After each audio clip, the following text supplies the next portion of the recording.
Hi guys! Happy Friday everyone! Ito na naman tayo sa ating munting kusina. Ang luto natin ngayon ay ano ba yung luto natin ngayon? Chicken spinach. Ayan na yung ating chicken. Ayan. Inano ko po yan. Naka-fry pa lang siya sa butter. 3 kilo po yung ating chicken at yung butter natin ay 1 whole butter yung nilagay natin, pero usually 3/4 ng butter yung gagamitin natin. Yung isang bar niya 3/4 nun, so 3/4 dapat, na sobrang marami naman, so gamitin lang natin yung isang whole whole butter lang. Tapos iyan, tinry ko siya sa butter, then after 5 minutes lalagay po natin yung ating onion. Lalagay po natin yung tubig sa ating rice heater. Mag-rice mix lang tayo.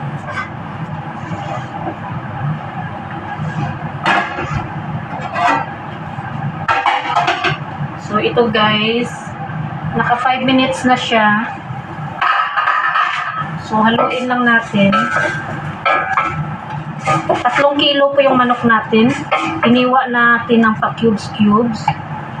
Tapos minarinate ko siya sa fresh ginger. Yung ginrated ko yung bawang. Tapos nilagyan natin ng konting chicken spices. Para hindi siya tanggal yung amoy-amoy ba. Yan. So yan na siya guys. Lagay na natin yung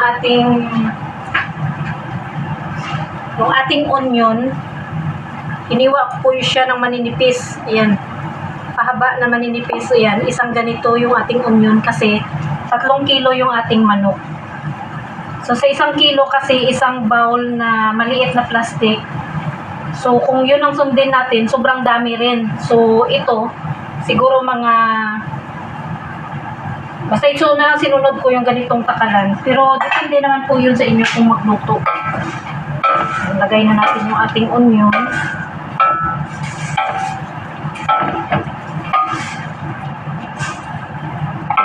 So, yan yung ating onion guys.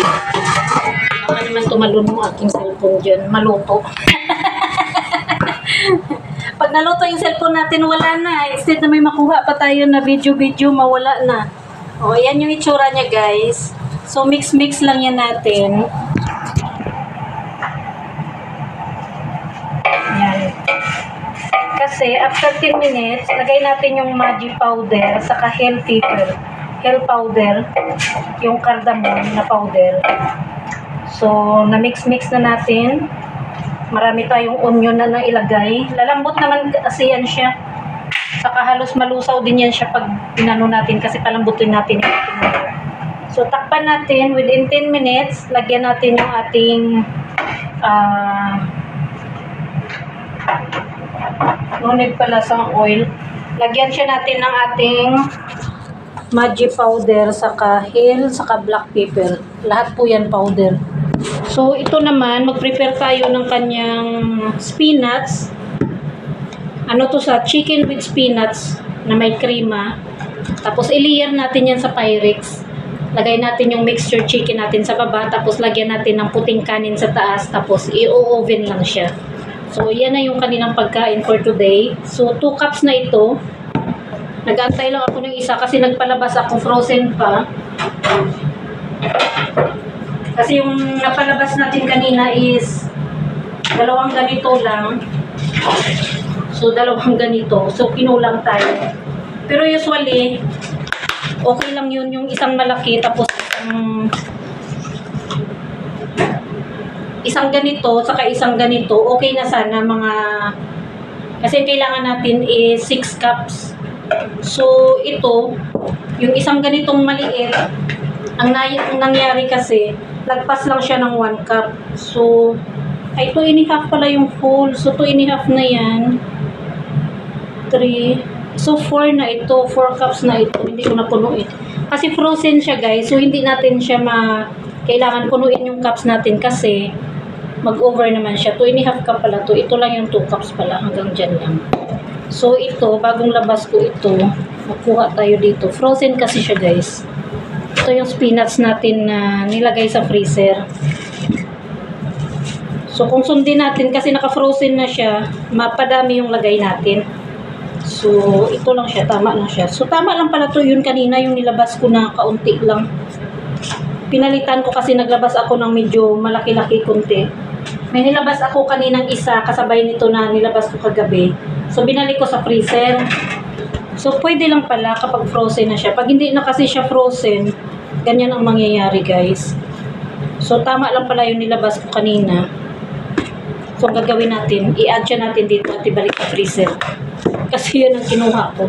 So, ito, 6 cup na ito. So, siguro ibalik ko na lang siya at kunin ko yung nilabas ko.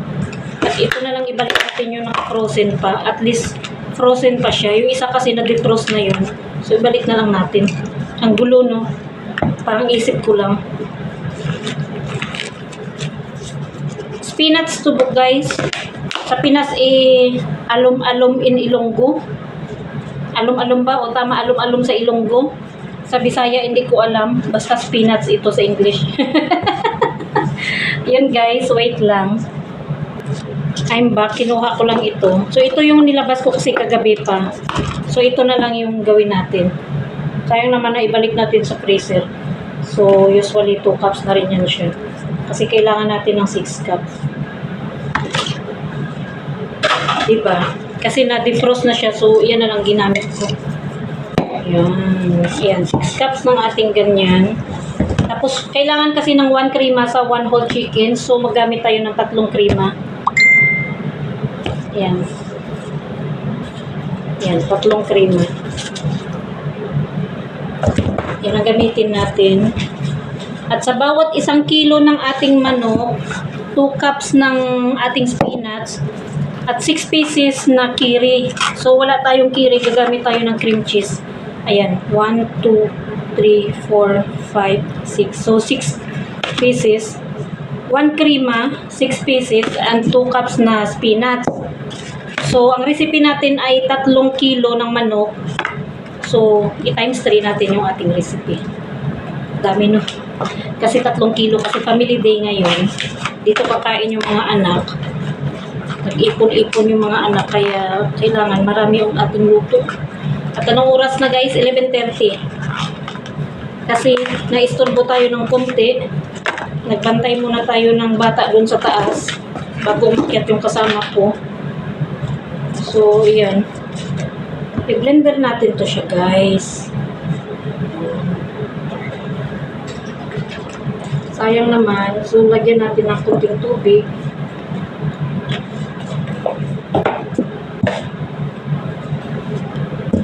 Ito yung trabaho na makuti.